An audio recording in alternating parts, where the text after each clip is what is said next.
Et salut tout le monde. Bon, cette semaine, on prend un peu de hauteur. Comme vous le voyez, j'ai fait une installation un peu spéciale, c'est-à-dire un nacelle Skyjack auquel j'ai enlevé tout ce qui est garde-corps. Et ben ouais, ok, niveau sécu, il faut faire un peu plus gaffe, mais pas non plus à des hauteurs impressionnantes. Hein. Là, je suis à 4 mètres, ici je suis à 4 mètres 50 de haut, donc c'est pas non plus très très haut. J'ai encore de toute façon les garde-corps. Et ce qu'il y a, c'est que les garde-corps, les poutres qui font plus ou moins garde-corps, mais ce qu'il y a, c'est que je ne pouvais pas passer sur le premier rang ici avec les garde-corps. Et je pouvais pas non plus passer avec le poste. Vous voyez, j'ai démonté, j'ai posé le dévidoir à côté, et j'ai démonté même le support du dévidoir. Ça passe tellement fin à ras sur le premier niveau. Bon, l'avantage c'est que là je me retrouve à hauteur vraiment pour souder tranquillement tout mon deuxième niveau.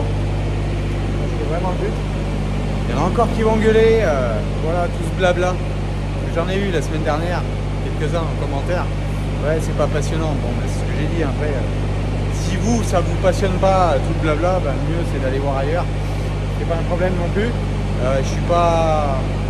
Mon but, moi, c'est de présenter ce que je fais. Certains en sont intéressés, d'autres non. Mais si c'est pas le cas, ben, libre choix à vous d'aller voir ailleurs, c'est pas un problème du tout.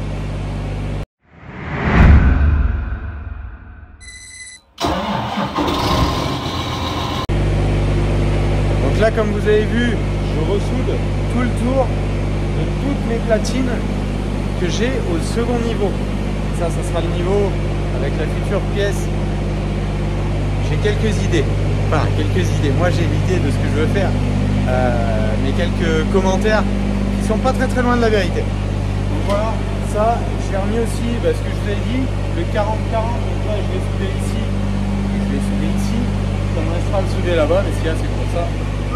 Quand je me décale sur la ferme d'à côté. Donc je vais monter aussi avec la nacelle tout au bout. Je sais pas si vous voyez en dessus de la lisse là. Petit à petit que je vais aller là-bas, je me souderai en même temps. Et le but, il n'y a pas grand chose, hein, clairement. C'est pour ça que j'ai le niveau avec moi. C'est de remettre un bon poteau de milieu, mais vraiment de niveau, de façon à ce que mes solives qui vont être en dessus là pour le deuxième niveau soient régulières d'ici à là-bas. C'est ça le but. Allez, je continue tout ça. Bon, c'est vraiment vous faire une vidéo rapide de tout ça. J'ai 2-3 idées peut-être à vous faire. Je vais voir si j'arrive à goupiller tout ça, à vous faire un petit peu une foire aux questions pour la dernière vidéo un peu que je pourrais faire cette année, parce que compte tenu de tout ce que j'ai à faire encore, c'est pas sûr que j'ai le temps d'en faire une avant le début d'année 2024, donc on verra tout ça.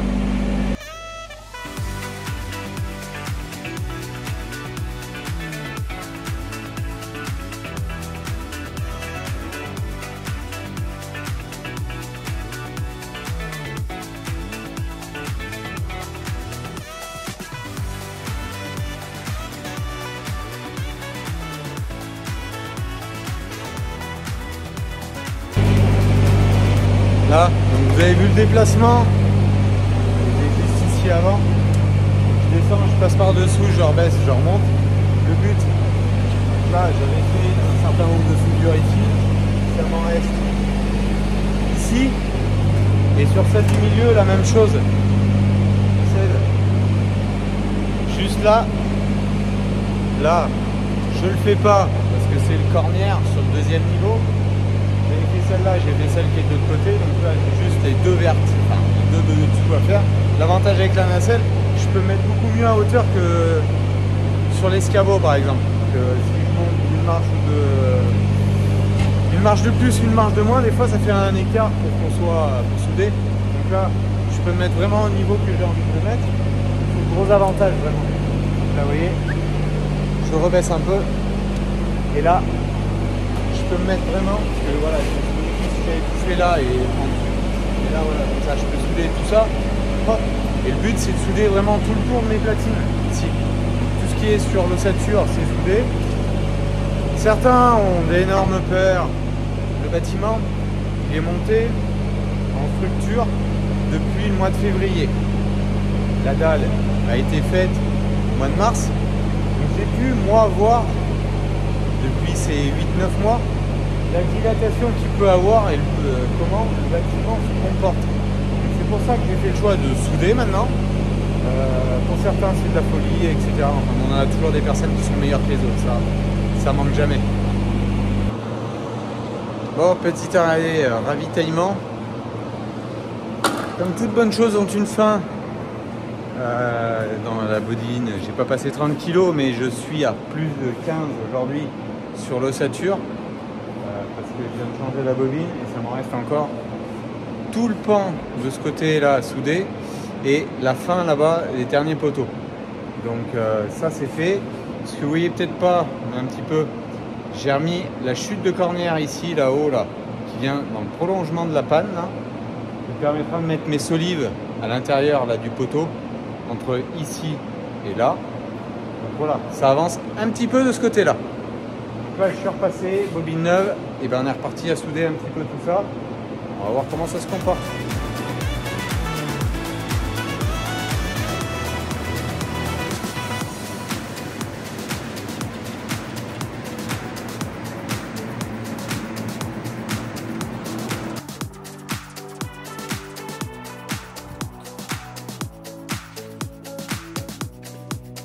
Allez, je vais arrêter pour ce soir.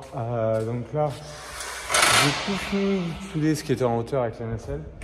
Ça me reste maintenant, suite au conseil, bon, même si franchement ça a mordu fort, je suis le conseil de plusieurs personnes, Cyril et toi Quentin, sur le plat là que je viens de couper là derrière, que je vais mettre ici là, comme ça, et ressouder tout le tour. Ça viendra renforcer tout ce qui est liaison ici. Donc les 3 barres du bas déjà.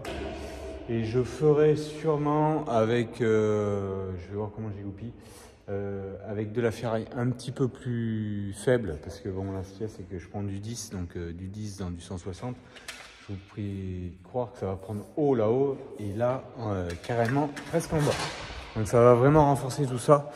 Donc on verra ce que ça donnera. Bon, ça en fait déjà une bonne partie de fête, parce que je vous dis, je suis à mon avis, vu ce que j'ai reconsommé sur l'autre, je vais être une vingtaine de kilos de fil de passé. Je suis sur la deuxième bouteille de 4 mètres cubes de gaz. Bon, ça va vraiment être collé. Donc normalement, ça devrait y aller.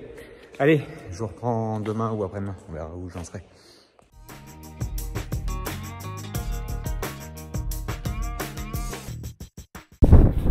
Allez, on continue cette vidéo. Bon, bah encore du vent. Encore un peu d'eau. Et bon, s'en sort pas. Chance d'avoir fini les semis, enfin chance, on a créé un peu la chance, mais on est un peu forcé aussi on va dire, d'avoir fini les semis des céréales, des blés. Donc bon, on verra ce que ça donnera. Là juste après un petit peu, là je vais faire vraiment un léger tour de plaine, vous expliquer un peu où j'en suis, où ça en est aussi dans les champs, un petit peu. Donc déjà, juste ici, ça c'est une parcelle que j'avais semée en couvert, où j'avais tapé dans le métail grain qu'on avait moissonné cet été. Bon, bah, c'est assez représentatif, hein. Triticale, avoine et quelques pois. On voit quelques pois, vous voyez, ici. Ça n'a pas super bien pris, ça fait une couverture. Alors si ça c'est quelque chose, il y a des parcelles qui sont salies où je vais rebroyer tout ça pour pouvoir labourer. Là je labourerai direct une parcelle comme celle-là, hein, c'est pas monté très haut, ça masquait le sol vraiment. Voilà, ça a fait un couvert, on va dire, une couverture du sol. Je vais labourer ça, étant donné les conditions climatiques. Moi j'aurais voulu en termes de date le labourer le plus tôt possible. Bon, on a depuis le 15 octobre comme beaucoup eu des semis compliqués d'automne, donc j'ai pas pris le temps de m'occuper et me consacrer à ça.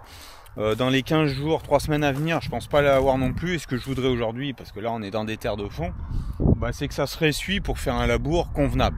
Donc on n'est plus à 15 jours, 3 semaines près, mais je vais attendre un petit peu d'avoir un ressuyage du sol le plus convenable possible et labourer tout ça. Alors des labours sous cette mouture là, il y en a une quarantaine d'hectares.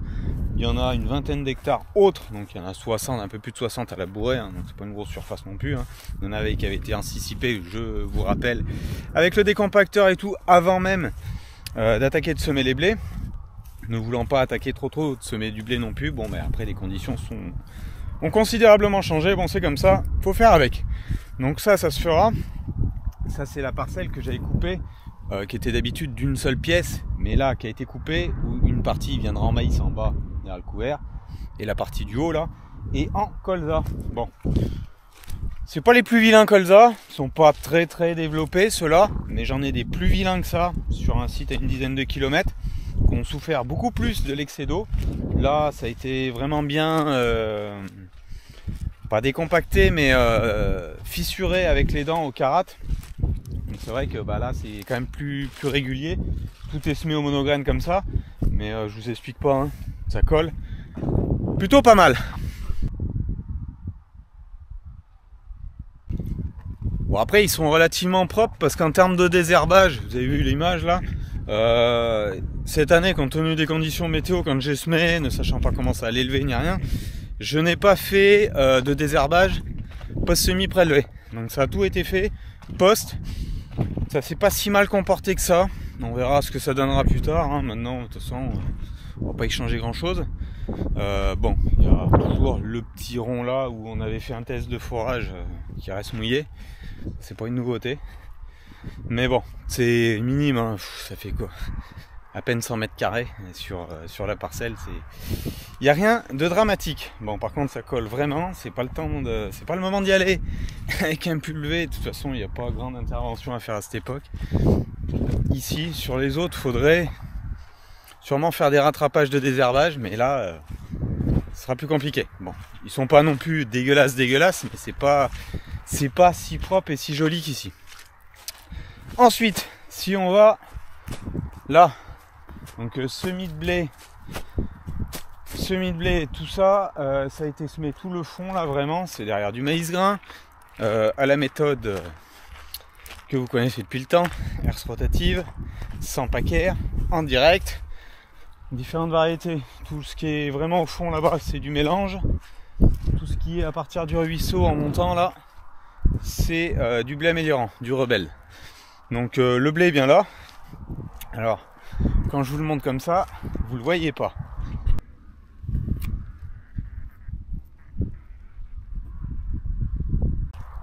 Vu de plus près comme ça, vous l'avez vu un petit peu plus. Bon, vous voyez, si on prend une place là, ce que je regrette pas dans ma technique où je recherche à faire réduire au maximum les résidus de récolte, c'est-à-dire en rebroyant post-récolte, rebroyant derrière le cueilleur avec une récolte de cueilleur assez haute qui vient percher un peu les feuilles pour que je respire tout ça et rebroyer au plus fin possible. Donc on va arriver avec des éléments les plus gros qui sont de cette taille là. Vous voyez déjà ça s'est réduit, et tout ce qui est feuilles, etc., ça commence d'être très amoindri. Donc bon, là il y a une densité de blé qui est somme toute correcte. C'est sûrement pas parfait, mais c'est pas si mal que ça par rapport à l'année, et pas si mal par rapport quand on regarde des coûts d'implantation, parce que là je suis simplement sur un passage d'herse rotative, je suis tout peine à 10 litres de consommation de GNR, et je vous rappelle, et je vous remets la base ici, de toute façon c'est impensable de labourer semer au combiné. Alors déjà, vous aurez les problèmes de portance, c'est des coûts de chantier qui sont bien plus élevés pour au final qui n'apportent pas de gain dans mon secteur. Donc voilà, c'est pour ça que dans mon secteur, historiquement, il y avait beaucoup de semis qui se faisaient au sémavator, donc avec la fraise. Ce qu'il y a, c'est que moi, la fraise, ici, on sait que ça marche. Sur d'autres secteurs, elle a tendance à lisser dessous, et quand on a des grosses quantités d'eau, il va avoir des phénomènes où ça baigne. Donc là, moi, je suis tout à fait satisfait du rendu que ça peut avoir ici. Seule contrainte de ce type de travail, si vous voulez, mais ça vous le savez, c'est que avec un peu d'hiver qu'on n'a pas pour l'instant, quand ça se met à souffler un petit peu avec le gel mécanique, ça soulève. Donc là je sais que de toute façon, toute cette surface là qui permet de se faire rouler au printemps devra être roulée pour pouvoir être rappuyée. Donc bon, mais ça c'est pas faire du rouleau en 6 mètres au printemps, on a un débit de chantier, puis on trouvera bien un créneau pour le faire. Donc on verra tout ça. Allez, je finis de monter là-haut où il y a un petit peu de semis à dents. Vous vous rappelez, Thierry, un collègue qui était venu me semer quelques hectares au semis à dents. il y en a juste en haut là, ça permettra de comparer tout ça.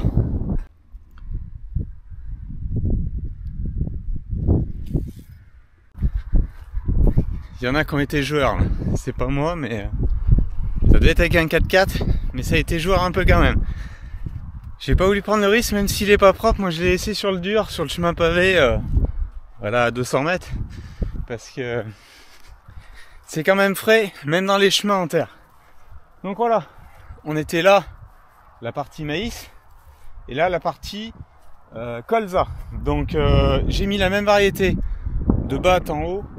En fait le but c'est que cet îlot là, j'avais fait une coupure droite ici, là à 20 mètres là, tout droite, et qui n'est pas la coupure qui serait opportune de faire par rapport au type de sol. Il faudrait que je biaise tout ça, et en fait je vais prendre la parallèle du ruisseau à terme là-bas. Donc c'est pour ça que j'ai voulu mettre toute la parcelle en blé et toute la parcelle de la même variété, parce que comme ça, post-récolte, je vais la recouper dans l'alignement, la parallèle là-bas. Donc ce qui fait que la parcelle du bas n'aura plus de pointe. Par contre la parcelle du haut en aura toujours. Parce que là aujourd'hui j'en avais en haut et en bas des pointes. Donc j'en aurais plus que sur la partie en bas. Donc comme ça, sur la partie d'en haut je veux dire, et puis la partie d'en bas. Donc ça sera pas plus mal. Donc voilà. Bon, ce qui est semé Adam, c'est semé plus clair. Donc un petit peu plus clair en termes de densité, et c'est semé un peu plus profond, ce qui fait qu'on voit encore pas toutes les lignes de semis, même si ça arrive, vous voyez, et quelques dégâts de limaces. Pourquoi? Parce qu'on est sur un précédent colza, comme souvent. Donc la problématique, oui, on pourrait les mettre de l'anti-limace, ouais, sauf que les mettre de l'anti-limace, je vous fais pas de dessin. Vous voyez rien que déjà les chaussures qu'aujourd'hui là, et c'est pas là que c'est le pire aujourd'hui, donc ça aurait été vraiment compliqué.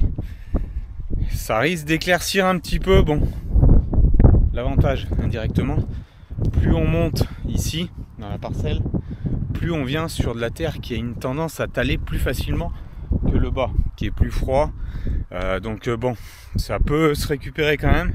On n'a pas besoin d'avoir non plus 300 pieds de blé quand il y a 3 tales par pied. Ça, l'avenir dira le reste, mais bon, à voir. Allez, je descends un peu là dans la partie. Donc tout à l'heure on était tout le haut là, et là ça se voit aussi de là, hein, les dégâts de limaces un peu. Ça fait plus clair. Bon, ce que je vous dis, ça peut encore se refaire, étaler un peu plus. Là par contre, il y en a un secteur où ça tale moins là. Donc fallait semer un peu plus épais. C'est semé avec une grosse journée d'écart, et ça se voit plutôt assez fort encore. Tout ce qui est jour et alors semaine d'écart, c'est très matériel. Donc pour vous faire un tour de plaine, c'est vraiment aujourd'hui vous montrer un peu l'état où j'en suis, mais c'est pas là que c'est le plus vraiment représentatif. Je pense que dans 3 semaines, un mois, cet écart s'estompera un petit peu, et ça serait plus parlant et plus marquant de vous faire un tour de plaine à ce moment là. Donc là on se retrouve, on est sur de la semence de ferme, mon mélange de 5 variétés, mélange que j'avais fait en 2022 pour les semis récolte 23 et pour semis 23. Donc là, vous voyez, hein, il y a quand même du blé, on le voit plutôt bien. Il était pas si mal enterré que ça, hein. Pas du 100%, hein, mais dans les conditions qu'on avait, on peut pas faire du 100% non plus. Ou si on fait du 100%, ça veut dire qu'on en sème plus de 50% trop profond. Donc là, voilà, bon, on le verra mieux d'ici quelques temps. Mais vous voyez un petit peu, voilà, ce que moi je peux voir comme ça. Donc il y a 7 parcelles, il y en a une autre derrière, il y en a une autre juste là, le long de l'autoroute. Là, il y a une petite parcelle qui a été préparée donc avec les dents pour maïs, qui restera la finition de préparation au printemps. L'autre d'à côté qui devrait être labourée et puis préparée. Donc voilà, bon. Là, cette technique là, c'est là où j'avais testé un peu les performances ou non du chenillard, mais en l'occurrence si, les performances c'est avec le décompacteur, où là j'étais rentré un peu fort. C'est une parcelle qui n'avait pas été décompactée depuis X années, qui souffre de tassement, d'excès d'eau, parce que là le problème, vous voyez l'autoroute est juste derrière là, Et à chaque fois qu'on a des orages très violents, ça dégringole de cette parcelle-là qui est en blé à celle-là pour rejoindre le ruisseau. Et ça passe pas par le fossé qui est derrière moi, ça serait trop simple et trop beau. Ça passe juste là. Pourtant le fossé là a une certaine taille qui permet d'emmener de l'eau. Mais non, non, ça passe juste là. Par rapport aux cordes de niveau, enfin bon. Je suis pas ingénieur, mais moi j'aurais fait faire la sortie d'excès d'eau de l'autoroute, je l'aurais fait faire là-bas plus. Sauf que elle est juste avant et l'eau elle prend au plus court et au plus facile, hein, c'est-à-dire là. Donc voilà, ça tasse toute la travelle là, donc j'avais cherché à la soulever. Je pense que ça se voit peut-être pas très bien à la caméra, mais moi je le vois bien là. Le passage des décompacteurs avait ouvert mais considérablement la terre. Pas retassé derrière, donc comme fait avec le rouleau bêche, donc c'est plutôt pas vilain du tout. Ça reverdit un petit peu, quelques repousses. Je verrai ce que j'y fais, vibroculteur. Là, je pense que le vibroculteur passera très très bien. Et comme beaucoup de choses à cette époque, et quand c'est trop mouillé, il est urgent d'attendre. Voilà. Bon, sinon, l'autre parcelle que je vous dis, c'est celle-là. Là, c'est pareil, un phénomène de tassement. Mais bon, c'est exactement la même variété, les mêmes doses de semences et le même précédent que celle d'avant. Par rapport à la première où je vous ai présenté, le seul changement, c'est que la première, c'est de l'améliorant et 100% en semences certifiées. Avec des fois, quand on est en certifié, on a tendance à réduire un peu la dose de semis. Et c'est pas forcément bien en soi parce que on se rend compte que si on a quelques dégâts de limaces, même si les limaces ne mangent pas à 20% des pieds sur toute la parcelle et c'est souvent des ronds un peu délimités, c'est comme ça. Allez, je remonte à l'atelier vous faire voir où j'en suis un peu là-dessus. Sur ce qui est culture, hormis du blé, un plant tétard et du colza, il n'y a pas grand chose d'autre à voir. Allez, retourne à la ferme. Donc là, j'ai du semis aussi de blé derrière les bâtiments. Ça, c'est tout premier blé que j'ai semé. 18 ou 19 novembre. Je vous dirai plus exactement. Ouais, c'est l'un ou l'autre. 18 ou 19. Donc là, juste le changement que vous pouvez voir. Je sais pas si vous voyez là dans un contour plus visuel. C'est que c'est semé simplement dans les socs. Vous savez, je peux semer soit dans les socs, soit 50% dans les socs, soit 50% à la volée. Donc là, j'avais fait le choix ici de semer 50% dans les socs. Pourquoi? Parce que là, tout derrière l'exploitation, là, j'ai tout ce qui est semences pour l'année prochaine. Comme d'habitude, je les traîne plutôt pas très loin de l'exploitation. Pour déplacer mes box, pour stocker les semences fermières à trier et traiter ensuite, je le fais comme ça. Donc là, je vous les semer qu'avec une seule trémie. C'est très mou, parce que ce que je vous dis, c'est pas appuyé. Donc c'est très souple.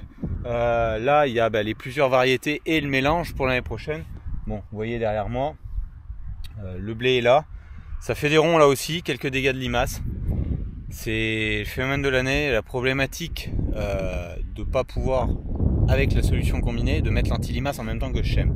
Ce qui aurait été intéressant, je pense, bien que avec les quantités d'eau qu'on a pris suite au semis, ça peut faire fondre aussi tout ce qui est anti-limace. Donc bon, on verra à terme. Ce qui est sûr, c'est qu'à terme, je veux remonter sur le futur semoir qui est commandé. Je vous le présenterai quand il arrivera, dans 3-4 mois à peu près. Celui-là, et ce qu'il y aura aussi avec le semoir, parce qu'il n'y a pas que le semoir qui va changer. Sur le semis, pour le semis de l'année prochaine, il y a le semoir, il y a le tracteur qui va semer. Il n'y a pas de changement de tracteur, c'est toujours le même. Enfin, toujours un des tracteurs que j'ai, mais ça sera plus le 6R pour le coup. Donc vous verrez tout ça. Bon, là vous voyez sur la travelle, bon, c'est le blé est là. Il y a quelques dégâts de limaces. Faut que je vous en trouve. Voilà, des grains comme ça ou des feuilles qui ont été lacérées. Bon, ce qu'il faudrait, c'est que le blé aille vite pour se sauver de tout ça. Ça serait bon, vu les températures douces qu'on a, il avance quand même. Pas très vite, les sols sont plus froids, mais bon, ça recule pas non plus. Donc là, toute cette parcelle là qui va de derrière le bâtiment, la matérielle, jusqu'à l'autoroute, est semée comme ça dans les socs avec différentes variétés pour les semences. Et derrière, la grande parcelle qui était en tournesol là-bas est semée 50% à la volée, 50% enfin dans le flux de terre de la rotative et 50% sur les socs.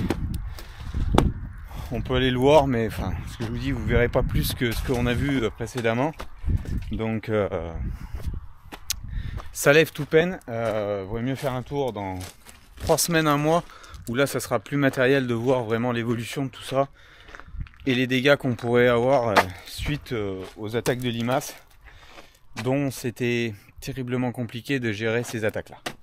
Allez, je vais vous faire voir un peu maintenant à l'atelier où j'en suis.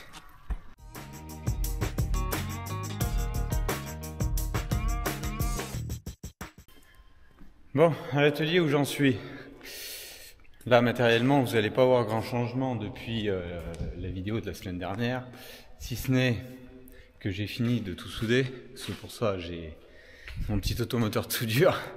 Bon là, j'ai pas remis les garde-corps parce que je vais m'en servir pour aller poncer et peindre tout, donc il faut que je passe dessous et avec les garde-corps je peux pas passer.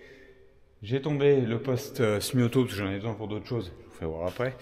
Donc ça a été fait. Je suis allé remettre aussi mon bout de corner de chute là-haut, là, mais je sais pas si vous le voyez, pour toute la partie où s'arrête vient mourir mon HEA de 140. Donc ça, c'est fait. J'ai mis mes renforts, ma barre de renfort, tout là-haut, vous la voyez là. La même chose de l'autre côté, qui vient tenir bien propre les parallèles des HEA sur le deuxième niveau. Donc ça, c'est tout fait. Maintenant, on passera à ponçage peinture. Autre chose que j'ai fait, donc je fais du petit bricolage, j'ai commencé de réfléchir à une deuxième mezzanine, mais beaucoup plus petite, elle par contre, qui sera ici, là, sur une petite longueur, donnera l'accès déjà pour nettoyer les vitres là-haut, faire du stockage de consommables purement atelier, disques, fil pour la soudure, etc. Donc ça sera tout comme ça ici, et on mettra des choses plus filtration, tracteur, etc. sur l'autre partie là-bas. Donc ça, je vais pouvoir le faire. Ça habillera un peu ici et j'ai commandé donc toutes les ferrailles pour ça. J'ai commandé tout ce qui est ferraille pour faire l'escalier qui ira ici, l'escalier extérieur qui ira ici, les escaliers intérieurs, bureau et pour le deuxième niveau, les marches pour l'extérieur ici et là-bas. Donc un peu tout ça. J'ai commandé hier matin tout ce qui est solivage bois, donc je l'aurai dans un mois à peu près d'aujourd'hui, pour tout ce qui est mezzanine là et mezzanine là, et début janvier je fais la commande d'OSB pour tout ça aussi. Donc ça va s'avancer petit peu par petit peu. Autre chose, donc je suis allé commencer de faire les montages ici pour tout ce qui est petits agencements de l'atelier. Donc c'est-à-dire que je vais commander là aussi, là j'attendais de finir un peu, d'avancer un peu tout ça, voir les fournitures qu'il me fallait pour faire tout le réseau R qui ira de la porte ici, tout les deux angles pour venir ici, avec des dévidoirs placés, je l'espère, le plus judicieusement possible. Donc ici, dans tout ce qui est mobilier d'atelier, et après là-bas, il y aura le compresseur qui ira là-bas, donc ça sera plus simple. Dans l'attente qu'il aille peut-être dehors un jour, donc on verra ce que ça donnera. J'ai refait aussi une petite pièce là, donc tournante ici, qui peut aller déborder là. Pourquoi? Avec ces rangements, donc pour mettre tout ce qui est lubrifiant, dégrippant, mais surtout les huiles pour les chaînes et choses comme ça, quand je viens faire l'entretien juste devant, ou rentrer juste ici sur les machines, je puisse avoir à disposition tout ce qui est huile pour les chaînes, et tout ce qui est pompe à graisse vont venir ici, donc sur cette partie là, et ça sera tout posé, je peux le ranger voilà, sur le côté devant l'étagère, ou le faire bouger à ma guise. Donc voilà, bon, ça c'est vraiment des petits chantiers d'atelier que je bricole, essentiellement avec de la récup, hein. Vous voyez, j'ai encore un petit peu de tube de récup là dessous sous la table. Je peux refaire encore des logements pour tout ce qui est bombe, parce que je le fais avec des chutes de tubes comme ça. Si vous vous souvenez bien, ces chutes de tubes, c'est des tubes d'irrigation que j'avais pour tout le montage de la station en face. Donc ça me reste encore un peu, voilà, je bricole un peu ces choses-là. Donc voilà, ça s'avance tranquillement là-dessus. Il y a encore du boulot, j'ai réfléchi à une autre chose là ici, mais tant qu'on est dedans, autant pas s'arrêter. Qu'on a les cotes, etc. Vous voyez, en termes de chute, ça me reste là-bas à peine 4 mètres de HEA 160, là 4 mètres tout rond d'HEA 160, du 140 ici, une petite chute. Donc vous voyez, ça a quand même libéré grandement l'atelier, que toutes ces barres soient montées juste là-haut. Donc petit à petit, pareil, c'est pas tout fait le même jour, mais ça s'avance. On verra un peu d'avancer là-dessus. De toute façon, le temps qu'on ponce, qu'on peigne, que ça sèche, et ben les solives arriveront tranquillement, l'OSB pour faire les planchers, et dans la commande des solives, bien sûr, la scierie, j'ai fait aussi une commande de X mètres de linéaire pour tout ce qui est ossature pour faire les murs. Parce que toute cette partie, à partir de ce poteau-là jusqu'au bout là-bas, il va y avoir des cloisons à faire ici, au premier niveau, dans ce sens-là en travers, plus des armures de refente à certains endroits, etc. Donc voilà, il y a un peu de linéaire, tout ça. Sur l'ossature aussi pour les murs, il va y en avoir pour ici, qu'on va revenir plaquer ici, isoler à l'intérieur et plaquer OSB face intérieure. Donc il y aura toujours les panneaux sandwich visibles de l'extérieur, mais qui seront réisolés et replaqués OSB. Donc voilà un peu où j'en suis. Ça avance pas très vite, mais ça recule pas, quoi, donc c'est déjà le principal. Voilà un peu. Donc bon, moi j'en termine pour cette vidéo. Voilà un peu où ça en est, comment ça évolue tout. Ce que je pense faire pour la dernière vidéo de l'année, qui sortira vraiment fin d'année, c'est de vous faire, et je l'ai jamais fait, et j'en parle tous les ans, sans l'avoir fait. Donc j'essaierai de vous faire une publication sur Instagram et Facebook, auquel sûrement en story, pour que vous puissiez me répondre en privé, en me posant vos questions, pour faire une petite foire aux questions. Si possible sur des questions relativement constructives, posez ce que vous voulez, j'essayerai de répondre au maximum. Si ce n'est les histoires surface, quelle surface tu fais, etc. et tout. Beaucoup de choses sont déjà répondues dans les vidéos passées. Il n'y a pas eu de changement majeur. Si je peux tout de suite vous répondre sur l'aspect surface. Vous prenez ma première vidéo, vous rajoutez 10%, et vous prenez la vidéo de l'installation d'Amélie du début d'année, et vous avez la réponse du global. Voilà. Bon, après, il y a un peu de partie entreprise, mais bon, ça c'est un peu plus anecdotique. Donc voilà un peu où on en est. Allez, moi j'en arrête là, je vous souhaite un joyeux Noël, et puis on se retrouve la semaine prochaine pour essayer de répondre à certaines de vos questions. Allez, bonne semaine à vous tous, et puis à la prochaine, ciao, bye bye.